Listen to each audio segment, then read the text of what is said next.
Industri merupakan suatu kegiatan yang meningkatkan kesejahteraan masyarakat, yaitu mencapai kualitas kehidupan yang lebih baik, sehingga pembangunan industri tidak hanya mencapai kegiatan mandiri saja, tetapi mempunyai tujuan pokok untuk meningkatkan kesejahteraan masyarakat di sekitarnya.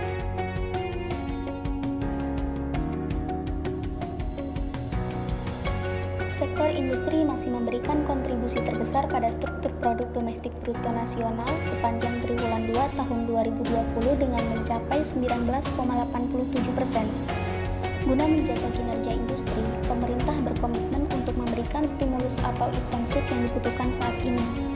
Pemerintah akan menjalankan pemulihan ekonomi nasional secara simultan dengan penanganan pandemi COVID-19.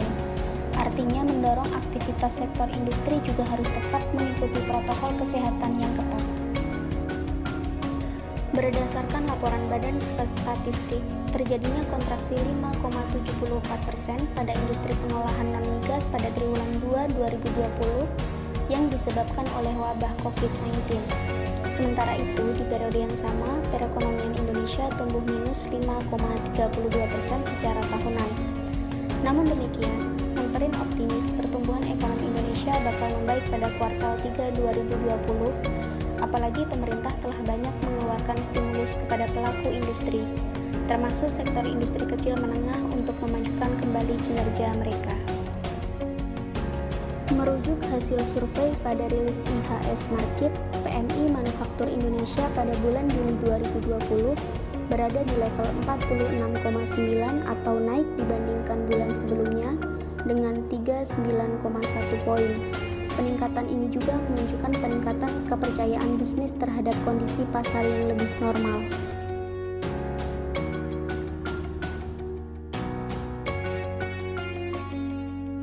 Globalisasi merupakan suatu proses internasional atau mendunia karena adanya pertukaran pandangan dari manusia dalam kehidupan masyarakat, baik sosial, teknologi kebudayaan, komunikasi, dan sebagainya. Globalisasi ekonomi menimbulkan masalah-masalah yang bersifat global. Masalah globalisasi dalam tatanan ekonomi nasional Indonesia seperti dampak positif dan dampak negatif. Dampak positif globalisasi terhadap perekonomian Indonesia. Produksi global dapat ditingkatkan, meningkatkan kemakmuran masyarakat dalam suatu negara, meluaskan pasar untuk produk dalam negeri, dapat memperoleh lebih banyak modal dan teknologi yang lebih baik, menyediakan dana tambahan untuk pembangunan ekonomi. Sedangkan dampak negatif globalisasi terhadap perekonomian Indonesia menghambat pertumbuhan sektor industri, sektor keuangan semakin tidak stabil, dan memperburuk prospek pertumbuhan ekonomi jangka panjang. Hal tersebut bisa kita lihat dengan banyaknya pengangguran. Hal ini bisa terjadi karena kemajuan teknologi dan sumber daya manusia yang tidak seimbang, sehingga masyarakat yang memiliki tingkat pendidikan menengah ke bawah merasa kesulitan dengan lapangan pekerjaan yang menggunakan teknologi canggih. Cara menanggulangi dampak negatif globalisasi bagi bangsa dan negara dalam bidang ekonomi. 1.